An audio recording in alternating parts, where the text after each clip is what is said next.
जय हिंद साथियों। राजौरी में आतंकियों से आमने सामने की लड़ाई में शहीद हुए जवानों में पैराट्रूपर सिद्धांत छेत्री का नाम भी शामिल है। उन्होंने 2019 में आर्मी ज्वाइन की थी और 2021 में पैरा एसएफ में चुने गए। जवान सिद्धांत के बड़े भाई ओम प्रकाश छेत्री हाल ही में सेना से सेवानिवृत्त हुए हैं। ओम प्रकाश छेत्री ने शनिवार को कहा कि सिद्धांत में केवल देश सेवा करने का जुनून था। ओम प्रकाश छेत्री ने फोन पर पीटीआई भाषा में कहा, मेरा भाई देश सेवा करने का जज्बा था, इसीलिए वह 2020 में सेना में शामिल हुआ। उसके अच्छे प्रदर्शन के कारण उसे पैरा विशेष बल में नियुक्त किया गया। 2 महीने पहले ही उसकी शादी हुई थी और वह जम्मू कश्मीर अपनी ड्यूटी पर लौट गया। घर लौटने के 15 दिन के भीतर ही वह देश के लिए वीरगति को प्राप्त हो गया।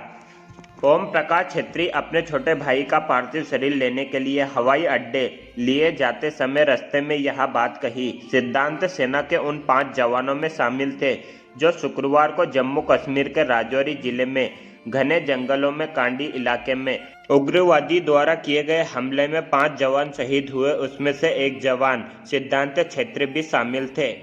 सिद्धांत के बड़े भाई ने कहा कि वह केवल 24 साल का था। उनकी पत्नी सिर्फ 22 साल की है और दार्जिलिंग की रहने वाली है। सिद्धांत के शहीद होने की खबर सुनने के बाद बार बार वह बेसुध हो जा रही है।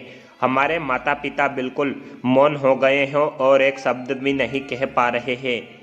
जवान के शहीद होने की सूचना मिलने के बाद गांव और गांव के आसपास के क्षेत्र में शोक की लहर दौड़ गई। शनिवार को जवान का पार्थिव शरीर देशभक्ति गीतों और भारत माता के जयकारों के साथ उनके घर लाया जाएगा।